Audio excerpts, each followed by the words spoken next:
Of course, during the Easter holidays, we saw the drama with the fuel saga. A lot of action was really happening, quick, off the mark, people being signed, appointed, new acting MD at KPC, and the issue of corruption and also an adulterated, should I say, fuel or oil that was really coming into the country. This is a big question that now is in the public domain. I don't know what you're reading from this, and the fact that also what we're seeing in the dailies, that the president bypassed the CS, went directly to the head of civil service to make sure that the culprits, the officials who are embroiled in this, they've been shown the door.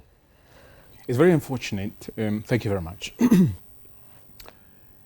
The president does not seem to respect the principle of rule of law.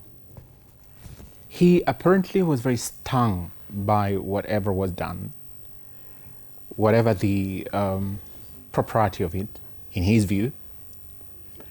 However, if you look at the Petroleum Act, the cabinet secretary is the one who is conferred with power to ensure that, one, we do not have adulterated fuel.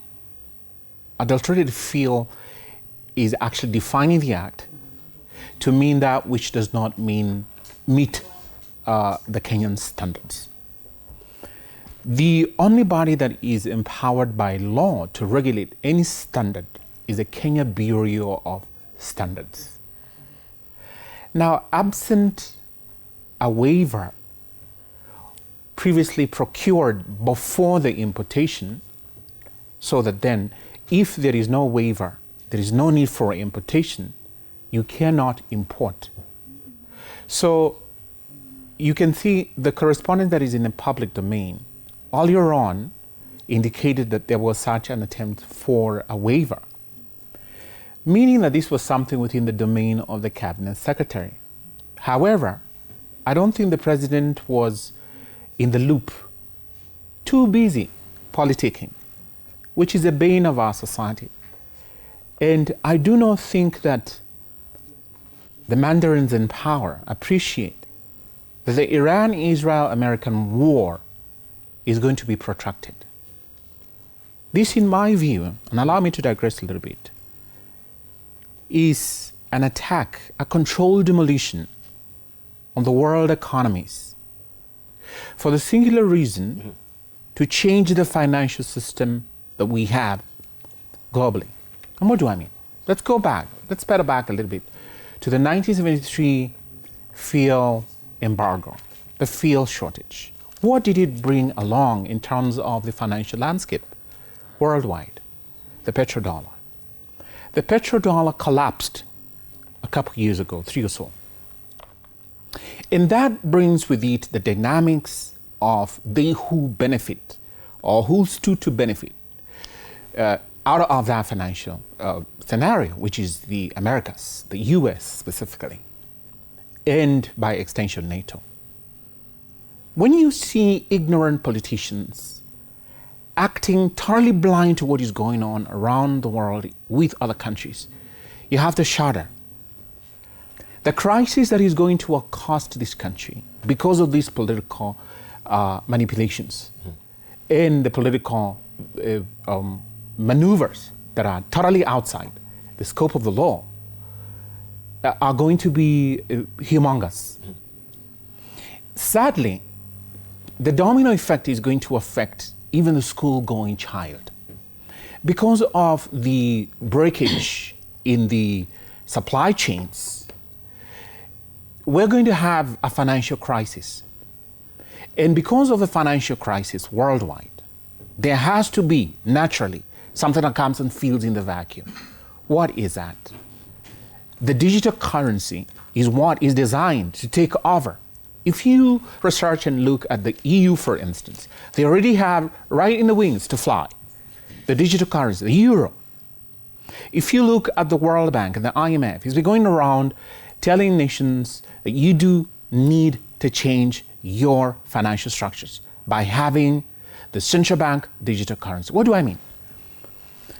In the long run, the president may be vested, howsoever, in the petroleum importation saga that has happened.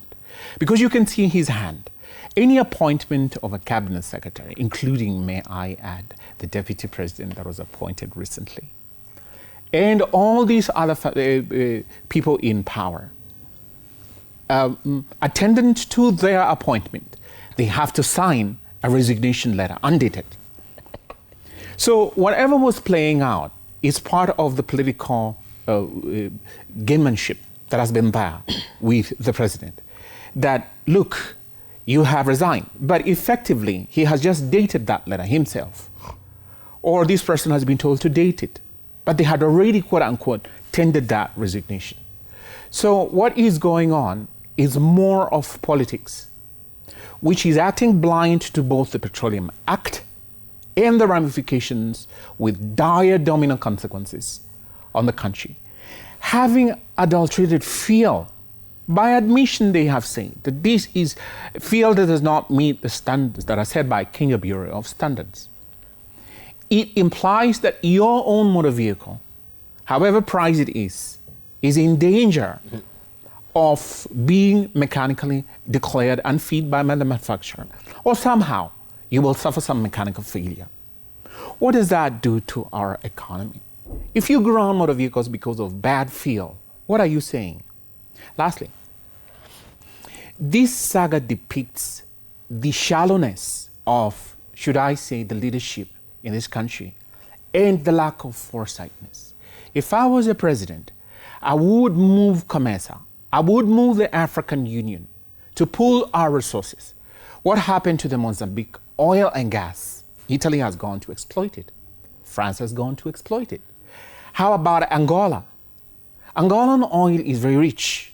Nigerian oil is very rich. But the African Union, led by people who are just stooges and puppets of the powers that be, and given just some cowrie shells, and they are very happy. They are selling the heritage of Africa.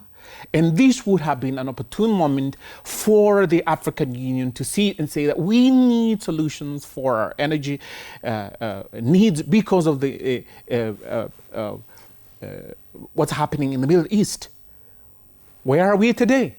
Look at the president, for instance. If I were the president, the first thing I would have done is to go to Mozambique and see if we can negotiate a deal. Mozambique is closer, so we don't have to suffer the delays that would be there. And here we have delay working to wreak havoc on the supply chains. I don't see if our political mandarins can see that. If I were in the National Assembly, I would have moved the speaker, for instance, because this is an international crisis that will have ramifications on us in due course. And none other than the cabinet secretary for Treasury said that we are facing a scenario like we did with COVID. Mm-hmm. What does that mean? Exactly. Right. What does that mean? This is what exactly I was asking. We are heading into a very dire situation. Wake up to the reality. You will have lockdowns because someone says that the energy available in terms of petroleum is not sufficient to go around. So what will we have? You have to ground your car. And that person in Mombasa who's depending on the supply of cabbages from Laikipia or elsewhere will not have the cabbages. What are you looking at? Starvation. In it, rationing, power rationing will happen. So we'll go back also to 2006, 2007 there? Yes. Yeah, when we had the power rationing in the country.